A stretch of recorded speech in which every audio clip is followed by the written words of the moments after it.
ನೋಡಿದ್ರೆಲ್ಲ hotel ಶೈಲಿಯಲ್ಲಿ ಕ್ರಿಸ್ಪಿಯಾಗಿ ಮಸಾಲೆ ದೋಸೆ ಹೇಗೆ ಮಾಡುದಂತ ತುಂಬಾ ಸುಲಭವಾಗಿ ಮಾಡ್ಕೊಳ್ಬಹುದು. Hello everyone, welcome back to cook with Shreya YouTube channel. ಇವತ್ತು ನಾನು ಮಸಾಲೆ ದೋಸೆ ಕೈಯಲ್ಲಿ ಇಟ್ಕೊಂಡಿದ್ದೇನೆ. ಈ ರೆಸಿಪಿಯನ್ನು ಹೋಟೆಲ್ ಶೈಲಿಯಲ್ಲಿ ಮಸಾಲೆ ದೋಸೆಯನ್ನು ಕ್ರಿಸ್ಪಿಯಾಗಿ ಮನೆಯಲ್ಲಿ ಹೇಗೆ ಮಾಡುದಂತ ನೋಡ್ಕೊಂಡು ಬರೋಣ. ಅದಕ್ಕಿಂತ ಮುಂಚೆ ಯಾರಾದ್ರೂ ನನ್ನ ಚಾನಲ್ಗೆ ಹೊಸದಾಗಿ ಬಂದಿದ್ರೆ ಪ್ಲೀಸ್ ಸಬ್ಸ್ಕ್ರೈಬ್ ಮಾಡಿ ಮತ್ತೆ ಪಕ್ಕದಲ್ಲಿರುವ ಬೆಲ್ ಬಟನ್ ಪ್ರೆಸ್ ಮಾಡಿ. ಈಗ ರೆಸಿಪಿ ಕಂಟಿನ್ಯೂ ಮಾಡೋಣ, ಬನ್ನಿ. ಮೊದ್ಲಿಗೆ ಇವಾಗ ಮಸಾಲೆ ದೋಸೆ ಬ್ಯಾಟರ್ ರೆಡಿ ಮಾಡ್ಲಿಕ್ಕೆ 2 ಲೋಟ ಬೆಳ್ತಿಗೆ ಅಕ್ಕಿ ತಗೊಳ್ಳೋಣ. ನಾನಿಲ್ಲಿ ರೇಷನ್ ಅಲ್ಲಿ ಸಿಗುವ ಬೆಳ್ತಿಗೆ ಅಕ್ಕಿ ತಗೊಂಡಿದ್ದೀನಿ. ಇದರ ಜೊತೆನೆ 3/4 ಲೋಟ ಉದ್ದು, ಇಡೀ ಉದ್ದು ತಗೊಂಡದ್ದು, ಅರ್ಧ ಟೇಬಲ್ ಸ್ಪೂನ್ ಮೆಂತೆ, 2 ಟೇಬಲ್ ಸ್ಪೂನ್ ಕಡಲೆಬೇಳೆ, 2 ಟೇಬಲ್ ಸ್ಪೂನ್ ತೊಗರಿ ಬೇಳೆ. ಈ ಬೇಳೆಯನ್ನು ಹಾಕೊಳ್ಬೇಕು, ಆವಾಗ ಮಾತ್ರ ಮಸಾಲೆ ದೋಸೆ ಹೋಟೆಲ್ ಶೈಲಿಯಲ್ಲಿ ಬರುತ್ತೆ. ಅದಕ್ಕೋಸ್ಕರ ಇಷ್ಟನ್ನು ಇವಾಗ ನೀರ್ ಹಾಕಿ ಒಂದು 4 ರಿಂದ 5 ಸಲ ಕ್ಲೀನ್ ಮಾಡಿ ತೊಳೆದುಕೊಳ್ಬೇಕು. ಯಾವುದೇ ಡಸ್ಟ್ ಇಲ್ಲದ ರೀತಿಯಲ್ಲಿ ಕ್ಲೀನ್ ಮಾಡಿ ತೊಳೆದುಕೊಳ್ಬೇಕಾಗುತ್ತೆ. ನಂತರ ಅಕ್ಕಿ ಮುಳುಗುವಷ್ಟು ನೀರ್ ಹಾಕಿ ಹಾಗೆ ಒಂದು 5 ರಿಂದ 6 ಗಂಟೆ ನೆನೆಸಿಡ್ಬೇಕು. ಇವಾಗ ಅಕ್ಕಿ ಕಡಿಯುವ ಟೈಮಲ್ಲಿ ಒಂದು 3/4 ಲೋಟದಷ್ಟು ಅವಲಕ್ಕಿಯನ್ನು ತಗೊಂಡು ಅದಕ್ಕೆ ಸ್ವಲ್ಪ ನೀರ್ ಹಾಕಿ ಸಾಫ್ಟ್ ಆಗುವ ತನಕ ಇಟ್ಕೊಳ್ಬೇಕು. ಇವಾಗ ಅಕ್ಕಿ ಎಲ್ಲ ನೆಂದಿದೆ, 5 ರಿಂದ 6 ಗಂಟೆ ನೆನ್ಸಿಟ್ಕೊಂಡಿದ್ದೇನೆ. ಇವಾಗ ಗ್ರೈಂಡರ್ಗೆ ಹಾಕೊಳ್ಳೋಣ. ಇದ್ರ ಜೊತೆನೆ ರುಚಿಗೆ ಬೇಕಾದಷ್ಟು ಉಪ್ಪು ಹಾಕೊಳ್ಳೋಣ. ಇವಾಗ ಈ ರೀತಿ ಕಟ್ಕೊಂಡ್ ಬರ್ಬೇಕು, ಸಾಫ್ಟ್ ಆಗಿ ಸ್ಮೂತ್ ಆಗಿ ಕಟ್ಕೊಂಡ್ ಬರೋಣ. ತುಂಬಾ ನೀರ್ ಮಾಡೋದ್ ಬೇಡ, ಸ್ವಲ್ಪ ದಪ್ಪನೇ ಇರಬೇಕು. ಈ ರೀತಿ ಬ್ಯಾಟರ್ ಅನ್ನು ಅಕ್ಕಿ ಗ್ರೈಂಡರ್ ತೊಳೆದ ನೀರಿನಲ್ಲಿ ಮಿಕ್ಸ್ ಮಾಡಿ ಈ ರೀತಿ ಹುಳಿ ಬರ್ಲಿಕ್ಕೆ ಇಡ್ಬೇಕು. ಫರ್ಮೆಂಟ್ ಆಗ್ಲಿಕ್ಕೆ ಮಿನಿಮಮ್ 7 to 8 hours ಫರ್ಮೆಂಟ್ ಆಗ್ಲಿಕ್ಕೆ ಇಟ್ಟು ಬಿಡೋಣ.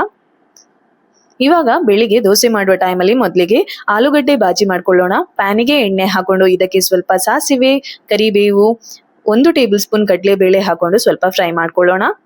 ಕಡಲೆಬೇಳೆ ಫ್ರೈ ಆದ ನಂತರ ಇದಕ್ಕೆ 1 ಟೇಬಲ್ ಸ್ಪೂನ್ ಗಾರ್ಲಿಕ್ ಮತ್ತೆ 1 ಟೇಬಲ್ ಸ್ಪೂನ್ ಜಿಂಜರ್ ಮತ್ತೆ ಗ್ರೀನ್ ಚಿಲ್ಲಿ ಮತ್ತೆ ಈರುಳ್ಳಿ ಮತ್ತೆ ಟೊಮೆಟೊನ ಹಾಕೊಂಡು ಫ್ರೈ ಮಾಡ್ಕೊಳ್ಬೇಕು. ಎಣ್ಣೆಯಲ್ಲಿ ಚಂದ ಫ್ರೈ ಮಾಡ್ಕೊಳ್ಬೇಕು. ಇದಕ್ಕೆ ಸ್ವಲ್ಪ ಉಪ್ಪು ಹಾಕಿ ಬೇಗ ಸಾಫ್ಟ್ ಆಗ್ಲಿ ಅಂತ ಫ್ರೈ ಮಾಡ್ಕೊಳ್ಳೋಣ. ಇವಾಗ ಬಾಜಿ ಯಾವ ಹದಕ್ಕೆ ಬೇಕೋ ಅಷ್ಟು ನೀರ್ ಹಾಕೊಳ್ಳೋಣ. ನಾನು ಒಂದು 1/4 ಕಪ್ನಷ್ಟು ನೀರ್ ಹಾಕೊಂಡಿದ್ದೀನಿ. ನೀರ್ ಕುದಿ ಬಂದ ನಂತರ ಇದಕ್ಕೆ ಅರಿಶಿನ, ಬೇಕಾದಷ್ಟು ಉಪ್ಪು ಹಾಕಿ ಬೇಯಿಸಿಟ್ಕೊಂಡಿರುವ ಆಲೂಗಡ್ಡೆಯನ್ನು ಹಾಕೊಳ್ಳೋಣ. ಆಲೂಗಡ್ಡೆ ಬೇಯಿಸುವಾಗ ನಾವು ಉಪ್ಪು ಹಾಕಿರ್ತೇವೆ, ಹಾಗಾಗಿ ನೋಡ್ಕೊಂಡು ಹಾಕೊಳ್ಬೇಕಾಗುತ್ತೆ. ಈ ರೀತಿ ಸ್ವಲ್ಪ ಸ್ಪೂನ್ ಅಲ್ಲಿ ಸ್ಮ್ಯಾಶ್ ಮಾಡ್ತಾ ಈ ರೀತಿ ನಿಮ್ಗೆ ನೀರ ಬೇಕಿದ್ರೆ ಸ್ವಲ್ಪ ನೀರ್ ಜಾಸ್ತಿ ಹಾಕೊಳ್ಳಿ, ಇಲ್ಲಾಂದ್ರೆ ಈ ರೀತಿ ಬಾಜಿ ರೆಡಿ ಮಾಡ್ಕೊಂಡ್ರೆ ಆಯ್ತು. ಇವಾಗ ಮೇಲ್ಗಡೆಯಿಂದ ಕೊತ್ತಂಬರಿ ಸೊಪ್ಪು ಹಾಕಿದ್ರೆ ನಮ್ದು ಆಲೂಗಡ್ಡೆ ಬಾಜಿ ಕೂಡ ರೆಡಿ ಆಗಿದೆ.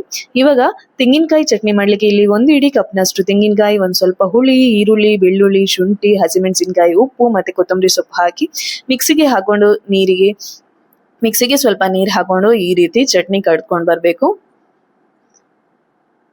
ಇವಾಗ ನಮ್ದು ಮಸಾಲೆ ದೋಸೆಗೆ ಬೇಕಾದ ಆಲೂಗಡ್ಡೆ ಬಾಜಿ ಮತ್ತೆ ಚಟ್ನಿ ಕೂಡ ರೆಡಿ ಆಗಿದೆ. ಇದಕ್ಕೆ ಒಂದು ಚಟ್ನಿಗೆ ಒಗ್ಗರಣೆ ಕೊಟ್ಟು ಬಿಡೋಣ. ಸಾಸಿವೆ ಮತ್ತೆ ಕರಿಬೇವಿದೊಂದು ಒಗ್ಗರಣೆ ಹಾಕಿದ್ರೆ ಚಟ್ನಿ ಕೂಡ ರೆಡಿ ಆಯ್ತು. ಸೇಮ್ ಹೋಟೆಲ್ ಅಲ್ಲಿ ಯಾವ ರೀತಿ ಸಿಗ್ತದೆ ಅದೇ ರೀತಿ ನಮ್ದು ಚಟ್ನಿ ಮತ್ತೆ ಆಲೂಗಡ್ಡೆ ಬಾಜಿ ಕೂಡ ರೆಡಿ ಆಯ್ತು. ಇವಾಗ ನೋಡ್ಕೊಳ್ಳೋಣ ಯಾವ ರೀತಿ ನಮ್ದು ಬ್ಯಾಟರ್ ಫರ್ಮೆಂಟ್ ಆಗಿದೆ ಅಂತ. ನಾನಿಲ್ಲಿ ಚೈನಾ ಪಾಟ್ ಯೂಸ್ ಮಾಡ್ತೀನಿ ಯಾವಾಗ್ಲೂ. ನೀವು ಯಾವ ರೀತಿ ಫರ್ಮೆಂಟ್ ಮಾಡ್ಲಿಕ್ಕೆ ಇಡ್ತೀರಾ ಅಂತ ನಂಗೆ ಕಮೆಂಟ್ ಮಾಡಿ ಹೇಳಿ. ಇಲ್ಲಿ ನೋಡಿ ಬ್ಯಾಟರ್ ಒಳ್ಳೆ ಫರ್ಮೆಂಟ್ ಆಗಿದೆ. ಈ ರೀತಿ ಒಂದ್ಸಲ ಕರೆಕ್ಟ್ ಆಗಿ ಮಿಕ್ಸ್ ಮಾಡ್ಕೊಳ್ಳೋಣ. ಈ ರೀತಿ ಇರ್ಬೇಕು, ಇಷ್ಟು ದಪ್ಪ ಇರ್ಬೇಕಾಗುತ್ತೆ. ಇವಾಗ ಇದಕ್ಕೆ 2 ಟೇಬಲ್ ಸ್ಪೂನ್ ಅಷ್ಟು ಸಕ್ಕರೆ ಹಾಕೊಂಡು ಈ ರೀತಿ ಕರೆಕ್ಟ್ ಆಗಿ ಬ್ಯಾಟರ್ ಅನ್ನು ಮಿಕ್ಸ್ ಮಾಡ್ಕೊಳ್ಬೇಕು. ಸಕ್ಕರೆ ಬ್ಯಾಟರ್ ಅಲ್ಲಿ ಕರಗಬೇಕು, ಆ ರೀತಿ ನಾವು ಮಿಕ್ಸ್ ಮಾಡ್ಕೊಳ್ಬೇಕು. ದಪ್ಪ ಬ್ಯಾಟರ್ ಮಸಾಲೆ ದೋಸೆಗೆ ಸ್ವಲ್ಪ ದಪ್ಪನೇ ಇರಬೇಕು, ತುಂಬಾ ತೆಳು ಉದ್ದಿನ ದೋಸೆ ಮಾಡುವುದಕ್ಕಿಂತ ಸ್ವಲ್ಪ ದಪ್ಪ ಇರಬೇಕು.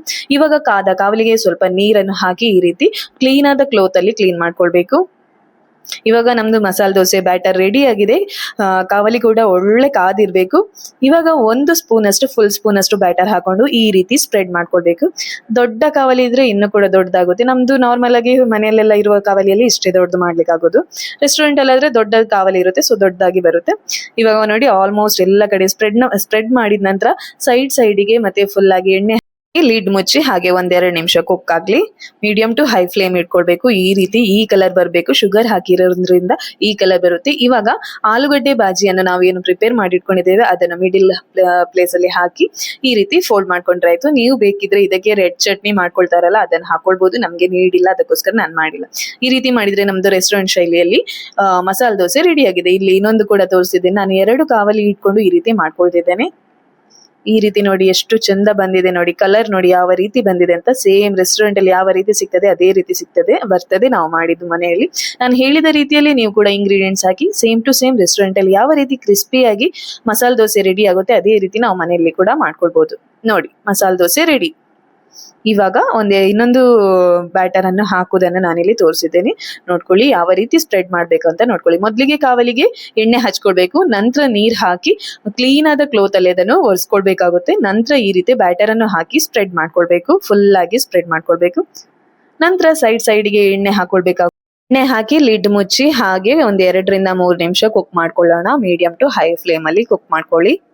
ನಾವು ಶುಗರ್ ಹಾಕಿರೋದ್ರಿಂದ ಅದರ ಬ್ಯಾಕ್ ಕಲರ್ ಒಳ್ಳೆ ರೆಸ್ಟೋರೆಂಟ್ ಅಲ್ಲಿ ಯಾವ ರೀತಿ ಸಿಗ್ತದೆ ಅದೇ ರೀತಿ ಬರ್ತದೆ. ಇವಾಗ ದೋಸೆ ಕಾದ ನಂತರ ಮಿಡಲ್ ಪ್ಲೇಸಿಗೆ ಆಲೂಗಡ್ಡೆ ಬಾಜಿ ಹಾಕೊಳ್ಳೋಣ. ಆಲೂಗಡ್ಡೆ ಬಾಜಿ ಹಾಕಿದ ನಂತರ ಈ ರೀತಿ ಫೋಲ್ಡ್ ಮಾಡ್ಕೊಳ್ಳೋಣ. ಬಿಸಿ ಬಿಸಿ ಇರುವಾಗಲೇ ತಿನ್ಬೇಕು, ಆವಾಗ ಕ್ರಿಸ್ಪಿಯಾಗಿ ತುಂಬಾ ರುಚಿಯಾಗಿ ಬರುತ್ತೆ. ಸೇಮ್ ರೆಸ್ಟೋರೆಂಟ್ ಅಲ್ಲಿ ಯಾವ ರೀತಿ ಸಿಗ್ತದೆ ನೋಡಿ ಅದೇ ರೀತಿ ನಾವು ಮನೆಯಲ್ಲಿ ಮಾಡಿದಾಗುತ್ತೆ. ಚೂರು ಕೂಡ ಡಿಫ್ರೆನ್ಸ್ ಇರಲ್ಲ. ಇವಾಗ ನಮ್ದು ಹೋಟೆಲ್ ಶೈಲಿಯಲ್ಲಿ ಮಸಾಲೆ ದೋಸೆ ರೆಡಿ ಆಗಿದೆ. ಇವಾಗ ಅಮ್ಮನ ಹತ್ರ ಕೇಳುವ ಯಾವ ರೀತಿ ಬಂದಿದೆ ಅಂತ. ಅಮ್ಮ ತಿನ್ನೋದನ್ನ ನಾನು ವಿಡಿಯೋ ಮಾಡಿದ್ದೇನೆ, ನೋಡ್ಕೊಂಡು ಬನ್ನಿ. ಮತ್ತೆ ಹಾಗೆ ಚಾನಲ್ ಅನ್ನು ಸಬ್ಸ್ಕ್ರೈಬ್ ಮಾಡ್ಲಿಕ್ಕೆ